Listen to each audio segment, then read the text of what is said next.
What's up, nerds and nerdettes and wee little nerdlings all? It's your buddy Big Johnny G for Two Gun Pixie presents Legendary Gaming. Thank you for joining me here for Tabletop Takeout Tuesday. This is sort of a bullet point reviews, not a full review and how to play and all that kind of stuff. This is just bullet points. That's why myself, Two Gun Pixie partner Tom Vulo, my wife, one of the 20-sided warriors who have appreciated a game. Let's hit the table. Now today I want to talk about, well,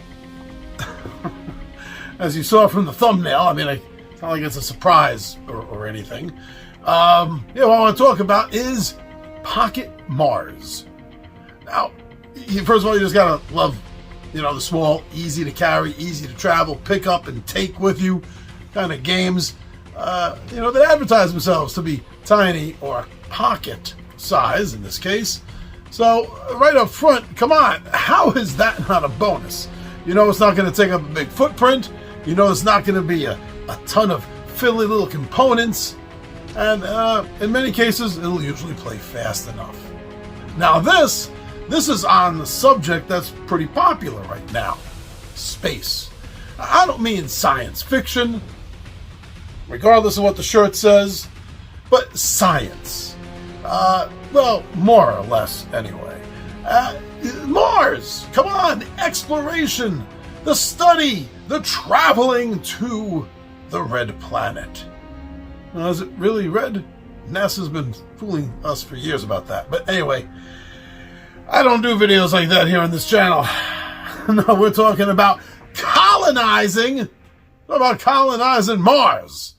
There's a few games on the market about colonizing Mars, surviving, colonizing, being a colonist on Mars. Mars is a popular subject. Maybe not as popular as zombies or Cthulhu, but it's up there.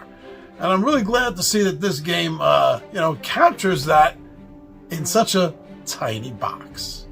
Now, another thing, besides being so tiny and on point, in the zeitgeist of things, so to speak, but also the use of the cards. Now, first of all, the cards are amazing components to begin with. They're not cheap, and the artwork is very good. But the most important thing I find about the cards in this game is that they are multi-use cards. And I really dig it when a game does that, because it does change the strategy of the cards in your hand. Because they can be used for multiple things, you might not always get a chance to use them for what you're planning on, because something else could happen between turns. It heightens the amount of strategy that you're going to be going into. It's going to be able to change the strategy on the fly, simply because these cards have multiple uses. I really do like that. Hand management, area control, resource management, those are all fun games. The whole Euro gaming style, right?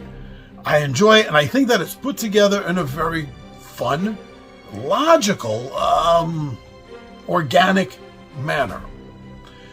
Now, I do have to say that I don't see a big lot of change between the way this and other Martian colonization games go, but that's good, because it's a pretty formula kind of system that they have going. It really does work. It incorporates very well into this small, tiny pocket version of the game. The rules are easy enough. Thankfully, tiny, small, and pocket-style games usually don't have very thick rule books. Again, it's going to be fast to get to the table and set up. It's going to be fast to learn this game. This is the kind of game that when you get it, you're probably going to have it to the table and ready to play within 10 minutes, less. It really does. The rules unfold very naturally, feels very organic. And again, if you've played other, hand management, resource management, area control, colonization games about colonization. This is gonna it's gonna feel like a very fun version of something you already know. And familiarity is good.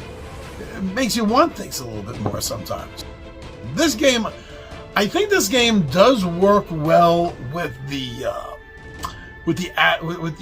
player that's a little more hardcore, does a lot of gaming. I think you will be able to get some fun out of this game. But I do think that this game's strength really does fall in with the casual gamer and with the newbie gamer or the niche gamer. Someone that just likes colonization games, like games about Mars or something. This will go over very well. Because the rules aren't heavy, I also think that this could be a good family game night. But, don't always go by the age category on the boxes. You know your own kid. Don't always generalize. Sometimes your kid may be good even though they're underage. Maybe they're a little bit older and you don't think it's quite right for them anyway. You know your kid. But that being said, yeah, I think this does have qualities that could make it a good family fun game night. I mean, it's about bringing life pretty much to a dead planet. It's about working together to get, it is a competitive game, but it's about working, everyone's working towards the same goal, even though there's only one winner in the game. It's not a group effort. But it has that feel. It has that feel that this is going to work. We're going to do this, and I'm going to win. See what I mean? Get it? Group, but competitive. You have the overall goal, but only one person is going to win. The game delivers it well.